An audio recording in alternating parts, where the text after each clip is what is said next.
आज हम 80 में से 70 नंबर लाने के लिए गणित विषय के पार्ट फर्स्ट को देखेंगे। अंग्रेजी के समान ही गणित का पेपर भी 5 भागों में बटा होगा, जिसमें कुल 37 सवाल होंगे 80 नंबर के लिए। आज हम सेक्शन ए को देखेंगे, जिसमें 20 सवाल होंगे 20 नंबर के लिए। आपको सबसे ज़्यादा ध्यान देना है ज्यामिति पर, जो कि 20 नंबर का टॉपिक है। फिर आप बढ़ते क्रम से धीरे धीरे नीचे उतरिए, लेकिन यहाँ पर एक सड़क सुरक्षा का टॉपिक है 4 नंबर का, जिसमें आपको 4 नंबर आसानी से प्राप्त हो जाएंगे। अब हम बढ़ते हैं हमारे टॉपिक की ओर। सवाल नंबर फर्स्ट, इसमें टोटल 10 प्रश्न होंगे। प्रश्न नंबर फर्स्ट, बिंदु P जिसके 2 अंक हैं 4 और -4। 4 के आगे कोई निशान नहीं है, इसका मतलब है यह प्लस का 4 है। दूसरा अंक है -4, किस चतुर्थांश में होंगे। मैंने यहाँ पर एक चित्र बनाया हुआ है, इस चित्र को आप रट लीजिए ताकि आपके लिए सुविधाजनक रहे। यह वृत्त है, इसके 4 पार्ट बने हुए हैं, जिसे हम चतुर्थांश कहते हैं। प्रथम चतुर्थांश, द्वितीय, तृतीय और चतुर्थ चतुर्थांश। हमें देखना है +4 और -4 कौन से चतुर्थांश में होंगे। यहाँ पर 4 किसका है, प्लस का, और ये माइनस का है, तो पहले में प्लस देखना और फिर माइनस देखना है।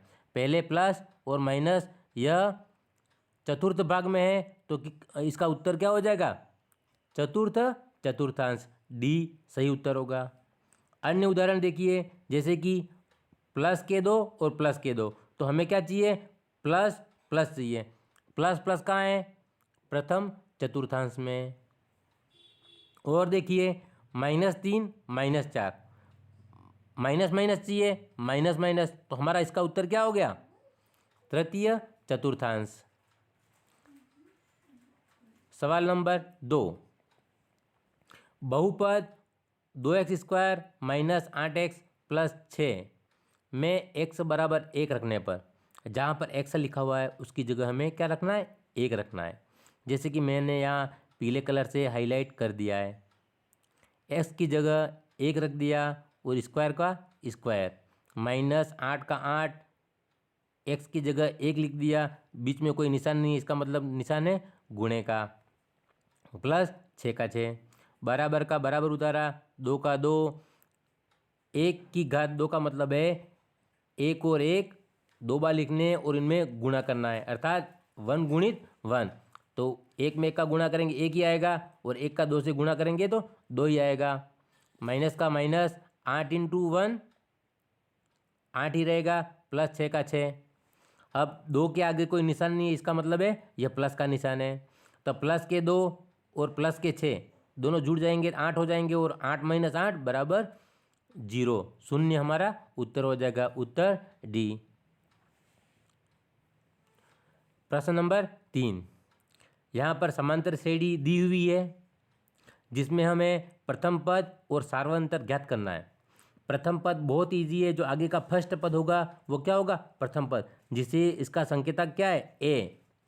प्रथम पद को ए से दर्शाते हैं। उसके बाद हमें देखना है सार्वंतर, सार्वंतर को डी से दर्शाते हैं।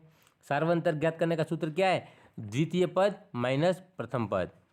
यहाँ पर देखिए, पहले द्वितीय पद कौन है, 1 है, और प्रथम पद 3 है, तो पहले 1 लिखेंगे, फिर उसके बाद 3 लिखेंगे, बराबर -2।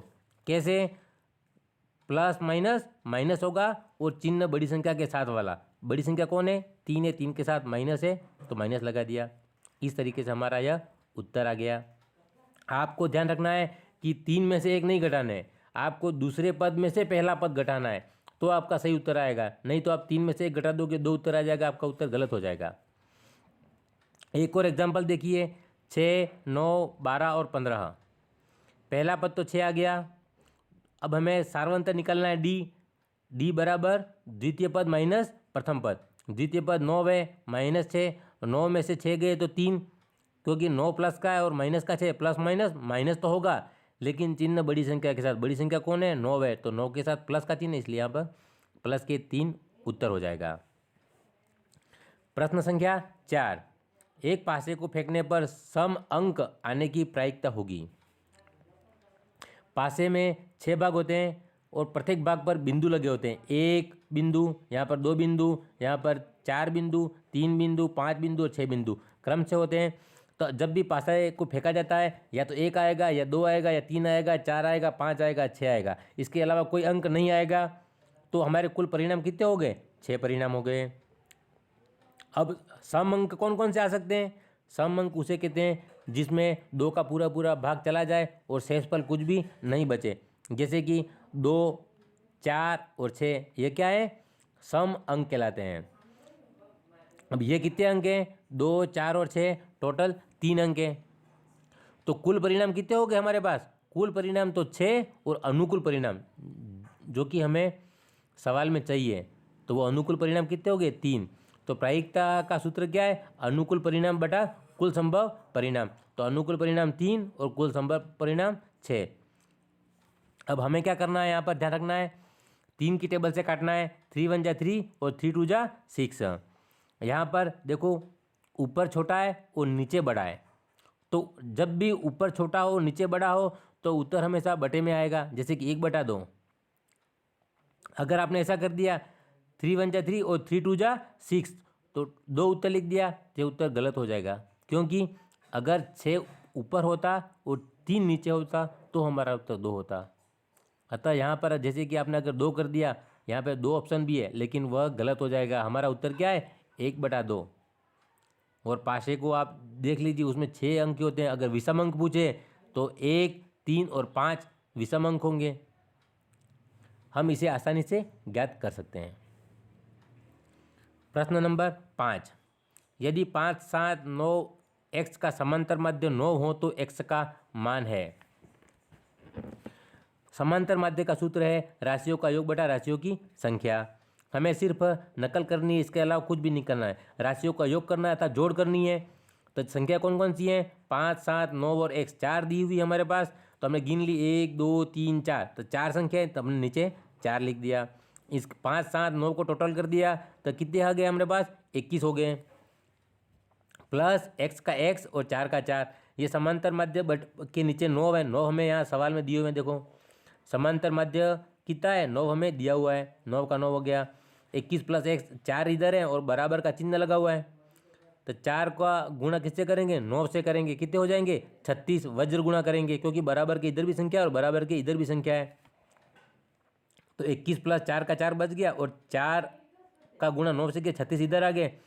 अब x के साथ प्लस या माइनस की संख्या को उधर ले जाएंगे, चिन्ह बदल जाएंगे। अब 21 के आगे कोई निशान नहीं है, इसका मतलब क्या है?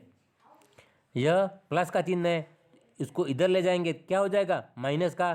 तो x बराबर 36 माइनस 21, तो जो हमारा उत्तर आ जाएगा क्या आ जाएगा? 15। हमारा उत्तर हो जाएगा 15। तो x का मान कितना हो गया? 15। अगर आप वापिस x की जगह 15 लिख के समांतर माध्य निकालेंगे तो हमारा उत्तर 9 आ जाएगा, जिसे आप करके देख लीजिएगा। प्रश्न नंबर 6, त्रिभुज ABC में कोण B बराबर 65 डिग्री है। कोण B कहाँ है? ये रहा कोण B 65 डिग्री। C बराबर 45 डिग्री। C कहाँ है? 45 डिग्री। और कोण A का मान हमें ज्ञात करना है। हमें पता है त्रिभुज के तीनों कोणों का योग 180 डिग्री होता है, इसीलिए हमने 180 डिग्री में से इन दोनों को जोड़ दिया। 65 प्लस 45 कितने हो गए? 110। 180 में से 110 घटा दिए तो 70 डिग्री हमारा उत्तर आ गया। हमने यहाँ पर A का मान कितना होगा? 70 डिग्री। अब 70, 65 और 45 आप जोड़ दोगे तो वापस हमारे पास 180 डिग्री मान हो जाएगा। अगर आपका मान नहीं होता है तो समझ लीजिए आपने जो उत्तर निकाला है वो गलत निकाला है। प्रश्न नंबर 7, 2 साइन 45 डिग्री, यहाँ पे डॉट है, कॉस 45 डिग्री। या इसका मतलब क्या होता है? गुणा करना है। जब भी संख्या के बाद कोई निशान नहीं हो इसका मतलब है गुणा करना है। तो हमें इसका मान पता करना है। हमें सिर्फ ये जो डायग्राम दिया है उसे एक बार अच्छी तरीके से समझ लेना है। कभी कभी बोर्ड के एग्जाम में इस तरीके से प्रश्न भी आते हैं, जैसे कि 30 डिग्री का मान कितना है? π/6। यहाँ पर पाई का मान 22/7 नहीं होके पाई का मान कितना होगा? 180 डिग्री। जब भी आप 180 डिग्री में 6 का भाग लगाएंगे तो कितना आ जाएगा? 30। यहाँ पर पाई का मान भी 180 डिग्री है, 4 का भाग लगाएंगे 45 आ जाएगा। यहाँ पर पाई का मान 180 डिग्री है, इसमें 3 का भाग लगाएंगे तो 60 डिग्री आ जाएगा। यहाँ पर पाई का मान 180 डिग्री, 180 डिग्री में 2 का आप भाग लगाओगे 90 डिग्री आ जाएगा। तो हमें ये मान भी हमें ध्यान रखने हैं। अब हम समझते हैं कि जैसे कि साइन थीटा का मतलब क्या होता है, कोण। हमारे पास 2 का तो 2 लिख दिया, साइन 45 डिग्री, साइन 45 डिग्री का मान कहाँ है, देखिए यहाँ 45 के नीचे, ये 45 और इसके नीचे लाइन में 1/√2, हमने 1/√2 लिख दिया। cos 45 का मान कहाँ है, ये रहा cos 45 का मान 1/√2, इसका मान भी 1/√2 है।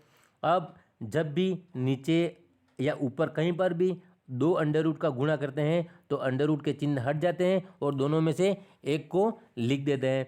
तो जैसे कि ये 2 अंडर रूट और ये 2 अंडर रूट हैं, इन दोनों में से हमें एक ही लिखा, नीचे 2 और अंडर रूट का चिन्ह हट गया।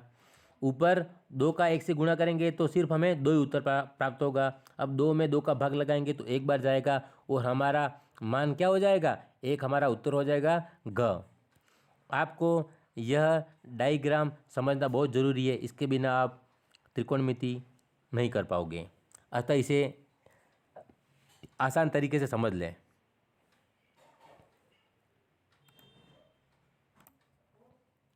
निम्न रैखिक समीकरण युग्म के हलों की संख्या लिखिए। हमारे पास 2 समीकरण है, x + 2y = 8 और 2x + 4y = 16। पहला समीकरण के आगे कोई x के आगे कोई संख्या नहीं लिखी हुई है, इसका मतलब है 1। तो जो x है उसे हम क्या मानेंगे, जो पहले आया उसको a बोलेंगे, 2y को b बोलेंगे और 8 को c बोलेंगे। उसी तरीके से समीकरण नंबर 2 में भी यह 2 हो जाएगा a, 4 हो जाएगा b और 16 हो जाएगा c। यह क्रम हमें ध्यान रखना है। आपका फॉर्मूला यहाँ नीचे लिखा हुआ है, a1/a2 बराबर है b1/b2 बराबर है c1/c2। जब बराबर होंगे तो उनके उत्तर भी जो नीचे हैं अनेक आएंगे, जैसे कि ये। अब हम इसे समझते हैं। मैंने यहाँ पर एक टेबल बनाई है, उस टेबल के अनुसार समीकरण नंबर फर्स्ट, समीकरण नंबर 2, ए का मान ये रहा। समीकरण फर्स्ट का मान मैंने लिख दिया यहाँ पर, x की जगह 1 है तो 1, b का 2, c का 8। समीकरण नंबर 2 में देखिए ये 2 का 2 आ गया, ये 4 का 4 आ गया, ये 16 का 16 आ गया। 1/2 का मतलब है कि 1 में 2 का भाग लगाना है।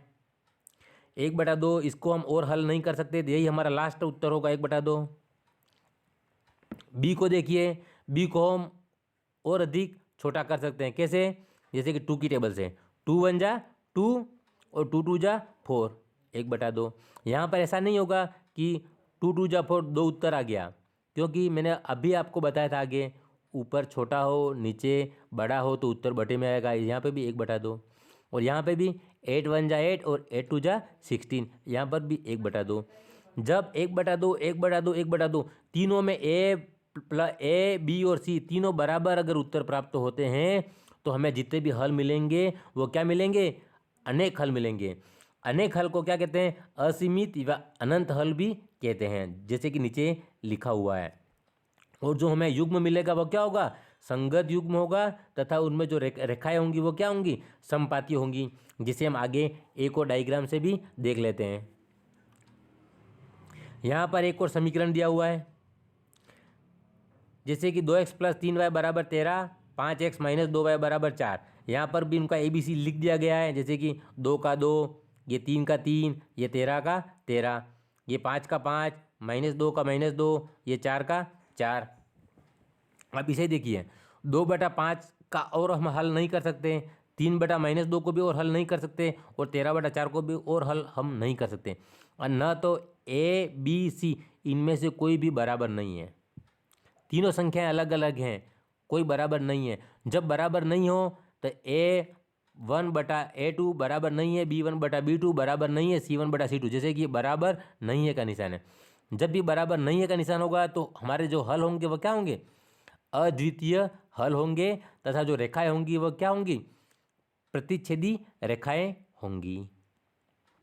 यहाँ पर देखिए नीचे 2/3, इसको हम और अधिक हल नहीं कर सकते, लेकिन 4/6 को कर सकते हैं। 4/6 को हल कर दिया तो 2×2 = 4 और 2×3 = 6। 2/3 इधर भी है, 2/3 इधर भी है, 2 जगह 2/3 आ गया। और 10/12 को हल करते हैं, जैसे कि 2×5 = 10, 5 और 2×6 = 12। यहाँ पर 2/3, यहाँ पर 2/3 और यहाँ पर 5/6। ये दोनों बराबर हैं लेकिन तीसरा बराबर नहीं है, तो हमारा फॉर्मूला क्या हो जाएगा, A1/A2 बराबर है B1/B2, क्योंकि A और B तो बराबर हैं लेकिन C बराबर नहीं है, तो C बराबर नहीं है, हमने काट लिया। अगर ऐसा फॉर्मूला मिले तो उसके हमें कोई भी हल प्राप्त नहीं होगा, कोई भी हल हमें नहीं मिलेगा, और जो रेखाएं होंगी वो क्या होंगी, समांतर रेखाएं होंगी। अब तीसरा देखिए, 4/2, 6/3 और 18/9। अब देखिए यहाँ पर मैंने कहा था आपको कि जब ऊपर बड़ी संख्या हो और नीचे छोटी संख्या हो तो हम सीधा काट सकते हैं 2 की टेबल से। 2×2 = 4। यहाँ पर बटे में उत्तर लिखने की ज़रूरत नहीं है, सीधा कट जाएगा और हमारा उत्तर क्या आ गया, 2। 3 की टेबल देखिए, 3×1 = 3, 3×2 = 6। यहाँ पर भी 2 उत्तर आ गया। 9 की टेबल देखिए, 9×1 = 9, 9×2 = 18। यहाँ पर भी हमारे पास 2 उत्तर आ गया।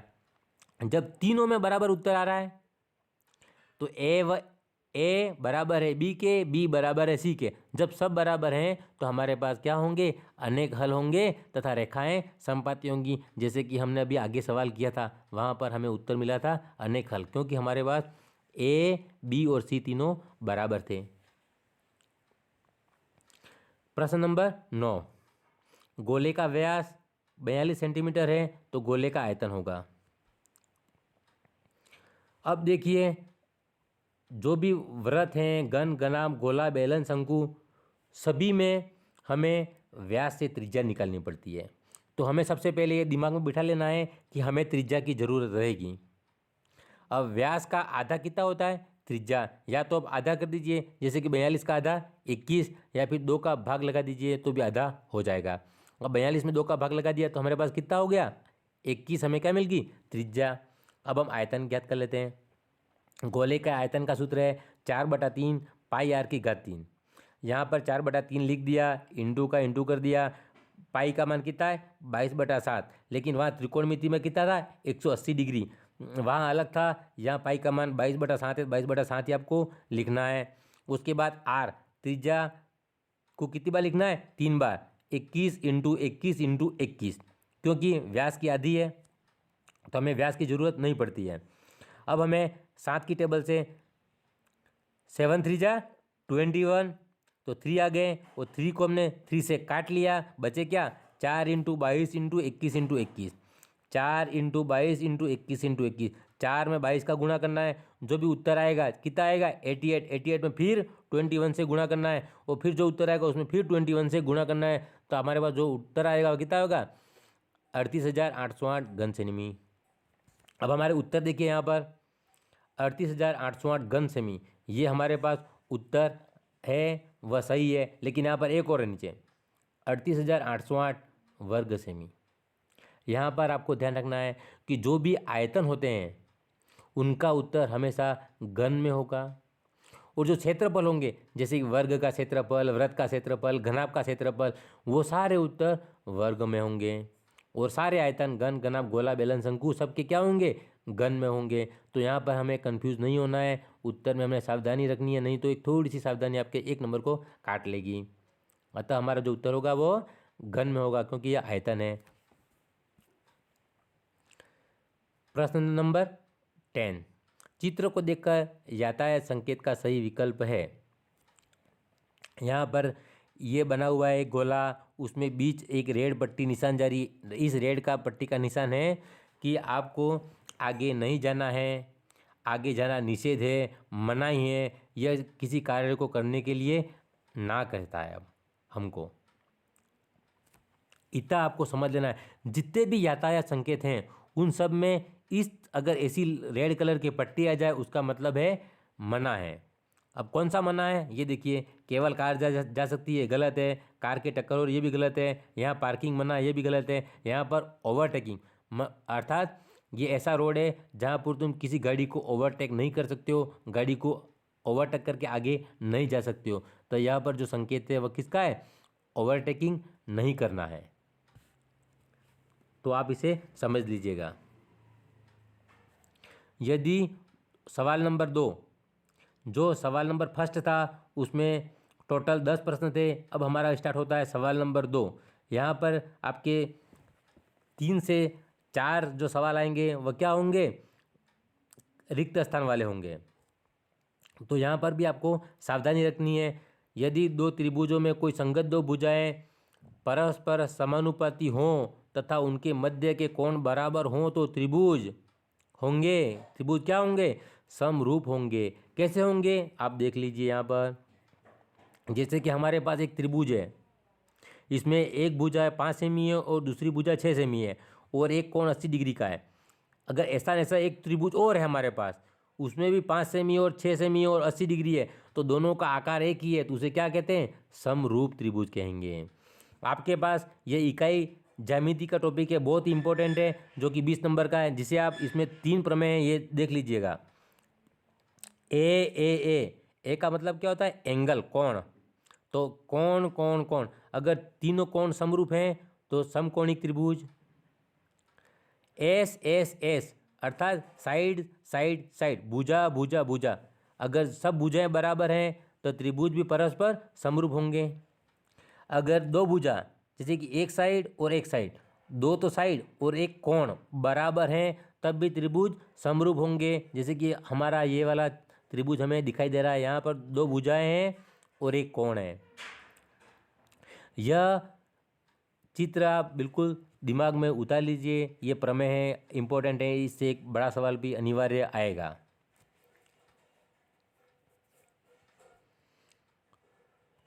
डैश डैश चर का वह मान है जो बहुपद को शून्य कर देता है। तो इसका उत्तर क्या है, शून्यक, जिसे हम आगे भी सवालों में भी देखेंगे कि शून्यक क्या है। शून्यक को रखने से बहुपद का मान शून्य हो जाता है। यातायात संकेतों में लाल बत्ती की ज्यामितीय आकृति अष्टभुजाकार होती है, क्योंकि इसमें 8 भुजाएं, यहाँ से गिनिए 1 2 3 4 5 6 7 8 भुजाएं, तो हम उसे कहेंगे अष्टभुजाकार। 7 भुजाएं सप्तभुजाकार, 6 भुजाएं तो षटभुज, 5 भुजाएं पंचभुज। इस तरीके से हमें थोड़ी सी सावधानी रखनी है। यह एक बार बोर्ड पेपर में आ चुका है प्रश्न 2017 में। सवाल नंबर 5, एक वृक्ष पृथ्वी से 4 मीटर की ऊंचाई से टूटकर इस प्रकार गिरता है कि इसका ऊपरी सिरा पृथ्वी से 30 डिग्री का कोण बनाता है। वृक्ष की कुल ऊंचाई ज्ञात कीजिए। अब हमें ये देखना है कि यहाँ पर देखिए, वृक्ष हर हमेशा खड़ा होगा, बड़ा वृक्ष होगा, इसकी डाली टूटकर इस तरीके से गिरती है। ये जब खड़ा होगा तो ऐसा होगा पूरा, जब टूट गया तो यहाँ बीच में से सी जो बिंदु है यहाँ से टूट के ये नीचे गिर गया है। तो हमें पता करना है कि ये वृक्ष पूरा कितना लंबा था। यह वृक्ष पूरा कितना लंबा था, यह हमें ज्ञात करना है। तो अब यहाँ पर देखिए कि हमें दिया हुआ लंब कितना, एक वृक्ष पृथ्वी से 4 मीटर की ऊंचाई से टूटकर, या अर्थात ये 4 मीटर तो यहाँ दिया हुआ है लंब हमें, यहाँ 4 मीटर की ऊंचाई से यहाँ से टूटा है, अर्थात लंब हमारे पास कितना है, 4 मीटर हमारे पास लंब है। अब हमें क्या पता करना है, इसका ऊपरी सिरा, ऊपर का भाग पता करना है। तो ऊपर का भाग टूट के यहाँ गिरा है, तो ये कौन सा भाग होगा, कर्ण। नीचे वाला आधार कहलाएगा। तो हमें कर्ण ज्ञात करना है। लंब हमारे पास है 4 मीटर। अब कर्ण को जब हम यूँ यहाँ से वापस खड़ा कर देंगे तो ये पूरी हमारे पास एक टोटल आ जाएगी और पेड़ की ऊंचाई हमारे पास निकल जाएगी। लेकिन अब हम आगे करें कैसे, क्योंकि आगे हमारे पास जो 30 डिग्री दिया है वो मान कौन सा है, इसके लिए हमें देखना पड़ेगा साइन थीटा का मान है, कॉस थीटा का मान है कि टेन थीटा का मान है। जब हमारे पास यहाँ पर लंब और कर्ण की बात हो रही है, आधार की बात हो ही नहीं रही है, जब हम आधार की बात कर ही नहीं रहे हैं और लंब और कर्ण को ही देखना है, तो लंब और कर्ण के लिए हमारे पास सूत्र कौन सा है, साइन थीटा। आपको सिर्फ 3 ही देखने हैं, साइन, कॉस और टेन, इसके अलावा कुछ भी नहीं देखना है। ये फॉर्मूला आपको याद रखना है। ACT लाल बटा कका। L का मतलब लंब, K का मतलब कर्ण, A का मतलब आधार, K का मतलब कर्ण, L का मतलब लंब और A का मतलब आधार। अब लंब बटा कर्ण है तो साइन थीटा ये रहा। साइन थीटा का मान कितना होता है? लंब बटा कर्ण। लंब की जगह हमने कितना लिख दिया? हमारे पास लंब है 4, BC कर्ण हमें ज्ञात करना है, BC की जगह BC लिख दिया, बराबर का बराबर। साइन 30 डिग्री का मान कितना है? 1/2। आप उस डायग्राम से देख लीजिएगा, 1/2 है। अब वज्र गुणा करेंगे, BC का 1 से गुणा करेंगे, BC आएगा, 2 का गुणा 4 से करेंगे तो कितना आएगा? 8 मीटर। अब हमें पता है BC कितना है, यहाँ से ये B और C, ये 8 मीटर है और 4 मीटर इधर का पेड़ है, तो 4 इधर और 8 इधर, तो टोटल कितना हो गया? पेड़ कितना बड़ा था? पूरा पेड़ 12 मीटर था, जो हमारा 12 मीटर उत्तर आ जाएगा।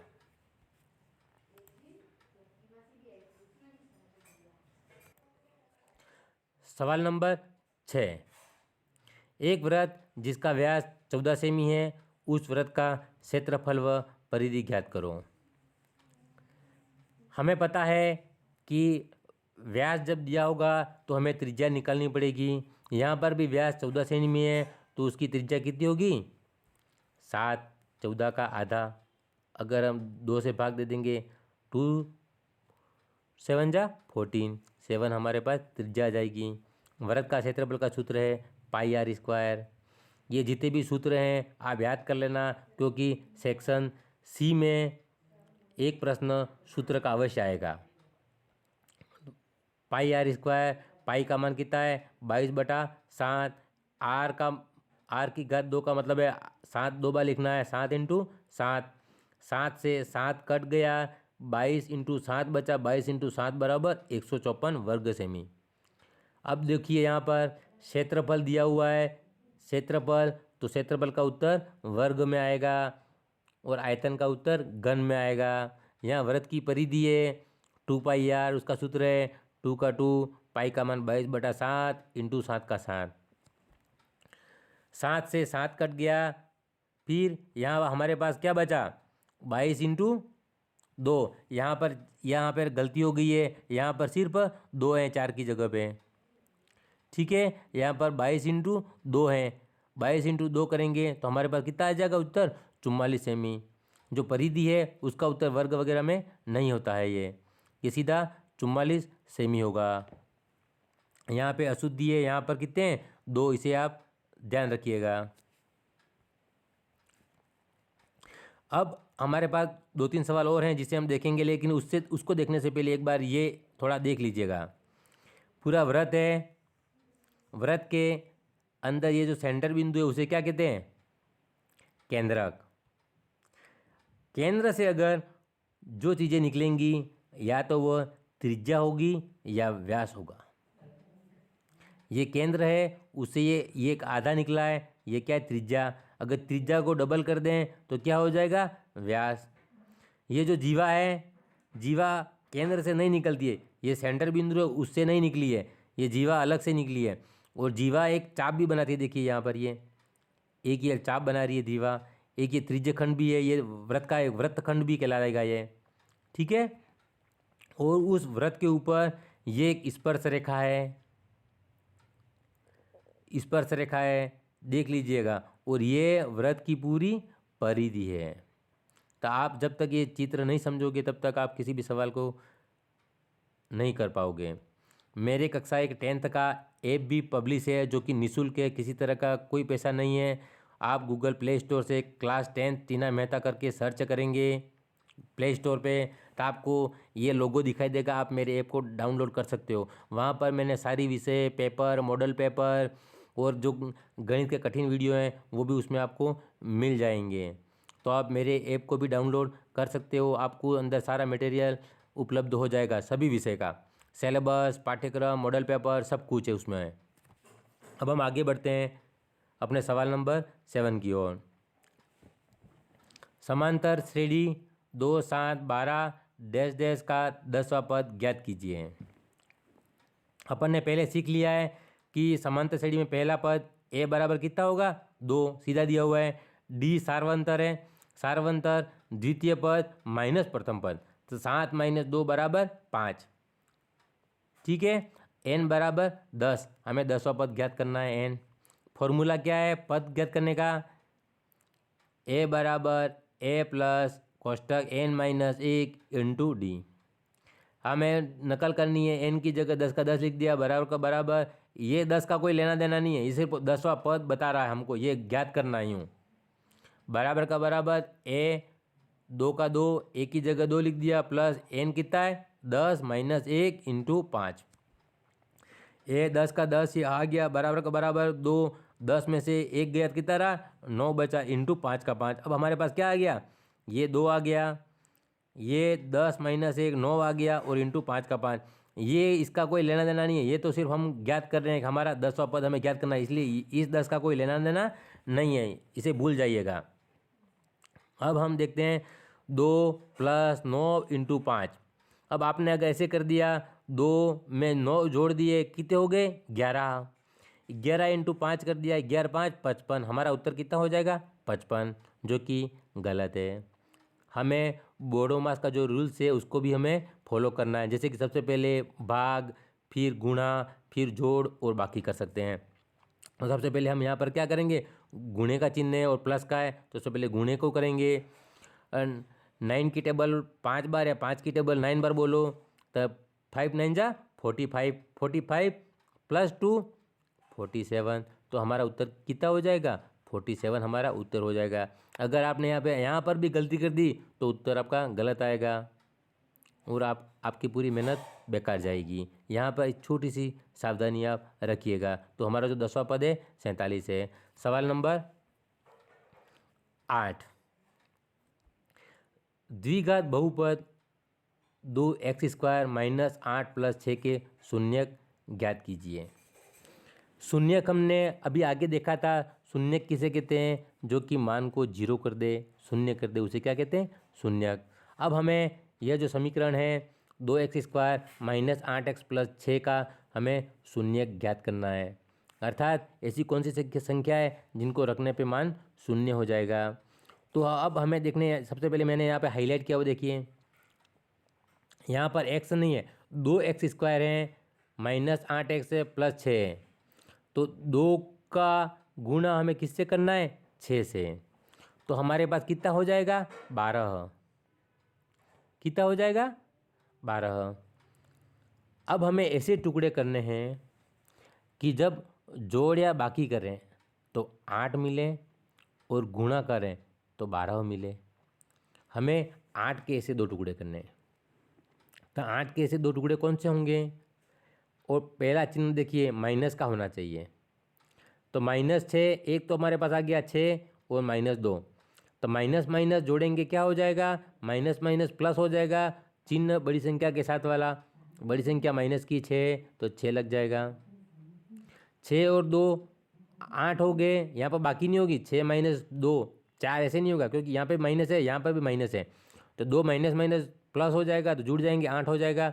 और 6 का अगर गुणा करेंगे तो -6 का गुणा -2 से करेंगे, माइनस माइनस गुणे में तो प्लस हो जाएगा, देखिए यहाँ पर ये, और उत्तर कितना हो जाएगा 6 दूनी 12, जो हमें 12 चाहिए था यहाँ पर। इस तरीके से हमें 2 टुकड़े करने हैं, आपको यहाँ थोड़ा सा ध्यान रखना है। ठीक है, मैंने यहाँ पर एक डायग्राम भी बनाया, देखिए ये प्लस प्लस प्लस ही होगा, प्लस माइनस बराबर कितना होता है प्लस माइनस माइनस होगा। अब इसे देखिएगा, यहाँ पर 8 - 5 बराबर 3, क्योंकि यहाँ पर 8 प्लस का है और ये -5। 8 के आगे कोई निशान नहीं है, प्लस का है तो प्लस का बड़ा है, तो प्लस माइनस माइनस होगा, चिन्ह बड़ी संख्या के साथ वाला, 8 के साथ प्लस है तो यह प्लस का आ गया। यहाँ पर देखिए नीचे प्लस का 5 है, माइनस का 8 है, तो प्लस माइनस यहाँ पर भी माइनस बाकी की हमने, लेकिन चिन्ह बड़ी संख्या कौन सी है 8, 8 के साथ कौन है माइनस है, -3 कर दिया। यहाँ पर देखिए नीचे -2 और -3, यहाँ पर देखिए -2 तो माइनस माइनस क्या हो जाएगा प्लस, जोड़ तो करनी है लेकिन चिन्ह माइनस का रहेगा। तो 3 और 2 और 3 कितने हो गए 5, लेकिन चिन्ह रहेगा। अगर यहाँ पर गुणा का निशान होता जैसे कि -2 × -2, तो यह कितना हो जाता, 2 तिया 6 हो जाता प्लस का। गुणे के अंदर माइनस माइनस दोनों होंगे, दोनों हट जाएंगे और प्लस के हो जाएंगे, लेकिन यहाँ पर ऐसा नहीं होगा, इसे आप सावधानी से देख लीजिएगा। तो यहाँ पर भी यही सिस्टम है। अब हमारे पास दो जोड़े हो गए, 2 और 6 जोड़ा हो गया, और 2 और ये इधर इधर 6 जोड़ा हो गया। अब इनमें से हम कॉमन ले लेंगे जो दोनों में हो, जैसे कि 2 की टेबल में 6 भी आते हैं, तो 2 को कॉमन ले लिया, x इधर भी है x इधर भी है, तो 2x हमने कॉमन ले लिया। अब 2x से 2x कट गया, हमारे यहाँ पे 2x हैं, यहाँ पर एक ही x है, तो हमारे पास एक x बच गया। फिर माइनस का माइनस लिख दिया। 2 की टेबल 2x को हम भाग लगाएंगे 6 में, तो कितनी बार जाएगा, 2 तिया 6, 3 आ गए। फिर ये पूरा हल हो गया। अब इसकी बारी है -2x की प्लस 6 की। यहाँ पर देखिए, यहाँ पर -2 हमने लिया, x नहीं लिया क्योंकि x यहाँ नहीं है। हमें ऐसी संख्या कॉमन लेनी है जो दोनों में हो, जैसे कि यहाँ पर x था तो यहाँ पर भी x है, यहाँ पर 2 है तो 6 में भी 2 आता है, इसलिए हमने 2 लिया यहाँ पर, और x का x लिया। लेकिन यहाँ पर देखो x है, लेकिन यहाँ पर x नहीं, इसलिए x को कॉमन नहीं लेना है। अब 2 कॉमन ले लिया हमने, 2 की टेबल 2 से 2 कट जाएंगे, बचेगा क्या, x बचा। अब यहाँ पर देखिए माइनस का चिन्ह है, तो माइनस प्लस माइनस और भाग लगाया, 2 तिया 6, 3 हो गए। अब यहाँ फिर देखिए, फिर हमें कॉमन लेना है जो दोनों में हो। देखो x-3 इधर भी है और x-3 इधर भी है, तो इन दोनों में से हमें क्या लेना है, एक ही लेना है कॉमन। तो x-3 और x-3 इन दोनों में से हमने x-3 एक कॉमन ले लिया। अब हमारे पास क्या बचा, 2x-2 बचा, ये 2x-2 बचा। अब हमें क्या करना है, हमें शून्यक लगाना है, तो मान 0 रखने पर, तो यानी x-3 बराबर 0 रख दिया, या फिर 2x-2 बराबर 0 रख दिया। बराबर है, बराबर के इधर प्लस या माइनस का चिन्ह होगा, तो इसे बाई टी पी करेंगे तो चिन्ह बदल जाएगा। तो x बराबर कितना हो जाएगा, या माइनस का इधर चला जाएगा तो प्लस का 3 हो जाएगा, +3 में 0 जोड़ देंगे तो हमारा उत्तर कितना आ जाएगा, 3 ही हमारा उत्तर हो जाएगा। इधर देखिए, अब 2x-2 बराबर 0, सबसे पहले हम 2 को इधर ले जाएंगे, तो 2 को उधर ले जाएंगे कितना हो जाएंगे, माइनस के प्लस के हो जाएंगे 2। अब x के साथ इस गुणे वाली संख्या को बराबर के बाद वाली संख्या के नीचे लिखेंगे, तो पहले से 1-2 थे और ये 2 फिर आगे बटे में नीचे, क्योंकि गुणा वाली संख्या को तो नीचे लिखते हैं भाग के रूप में, और जोड़ या बाकी वाली संख्या का सिर्फ चिन्ह बदलता है। तो ये 2 तो माइनस के थे, इधर आ गए प्लस के हो गए, लेकिन ये 2 बटे में नीचे आ गए ये। अब 2 में 2 का भाग लगाएंगे तो हमारे पास उत्तर क्या आ जाएगा, 1। तो हमारे पास अब 2x² -8x प्लस 6 के शून्य कौन कौन से हैं, एक तो 1 और दूसरा है ये 3। इस तरीके से हमें 2 शून्यक प्राप्त हो गए। इस डायग्राम को अच्छी तरीके से याद कर लेना, आपके ज़िंदगी पर काम आएगा। सवाल नंबर 9, सूत्र संकलन व्यक्कलन द्वारा 43 का वर्ग ज्ञात करो। यह वैदिक गणित से है। अब हमें किसका वर्ग ज्ञात करना है, 43 का, लेकिन हमें वैदिक गणित से ज्ञात करना है। अगर आप 43 × 43 करेंगे तो भी आपका यह उत्तर प्राप्त हो जाएगा, लेकिन हमें वैदिक गणित का उपयोग करके इसे हल करना है। तो 43 में सबसे पहले हमें 0 को ढूंढना है। 43 के पास कौन सा 0 होगा, या तो 40 होगा या फिर 50 होगा। 50 तो बहुत दूर है, क्योंकि 50 तक जाने के लिए इसमें 7 अंक चाहिए, और 40 तक जाने के लिए सिर्फ माइनस के 3 अंक चाहिए। तो अगर 43 में से 3 चले गए या 3 जोड़ देंगे तो हमारे पास 43 में से 3 माइनस कर देंगे, 40 हो जाएंगे। अगर तो हमारे पास टोटल कितना हो गया, 40 + 3 43, क्योंकि हमें नज़दीक का अंक चाहिए 0। तो 43 के पास 40 पास में है, तो 40 हो गए +3। अब इस 3 को 3 बार लिखना है। एक तो 43 का 43 प्लस 3 करना है, फिर -3 करना है, और फिर 3 का स्क्वायर करना है। ये आपको ध्यान रखना है सूत्र संकलन एवं व्यक्कलन विधि में। 43 + 3 कर दिया, 46 हो गया। कोई निशान नहीं है, इसका मतलब गुणे का निशान। फिर 43 - 3 कर दिया, 40 हो गया। इधर निशान किसका है, ये इधर तो निशान नहीं था कुछ भी, इसलिए यहाँ पर गुणे का निशान लगाया। यहाँ पर निशान है प्लस का, इसलिए प्लस का हमने निशान लगाया, ये प्लस, यहाँ पे प्लस, और 3 को 2 बार लिखा, 3 इंटू 3। अब वही बोडोमास का नियम यहाँ पर भी लगेगा, क्योंकि यहाँ पर गुणे का निशान भी है और प्लस का निशान भी है। तो पहले 46 इंटू 40 करेंगे तो हमारे पास कितना आ गया, 1840 आ गया। और इधर भी देखिए पहला गुणा और गुणा करेंगे, 3 इंटू 3, 9 करेंगे। अगर आपने ऐसे जोड़ दिया 40 प्लस 3 43, 43 इंटू 9 किया, फिर आपका सारा उत्तर गलत हो जाएगा। यहाँ पर भी हमें उस नियम का पालन करना है। गुणा किया तो 1840, फिर प्लस का प्लस और 9 का 9, और इसे 1840 में प्लस जोड़ दिए तो 1849 हमारा उत्तर आ गया। आप 43 इंटू 43 भी करोगे तो यह उत्तर हमें प्राप्त हो जाएगा। सवाल नंबर 10, tan स्क्वायर थीटा का मान कितना है, 60 डिग्री का मान हमें ज्ञात करना है। tan स्क्वायर 60 डिग्री का मान तो हमें ज्ञात करना है, वही हमें वो जो डायग्राम है उसे याद करना होगा। तो हमें tan 60 डिग्री का मान कितना है, हमें पता है √3 है। √3 जब मान है तो हमें देखना क्या है, यहाँ पर क्या है, tan स्क्वायर है।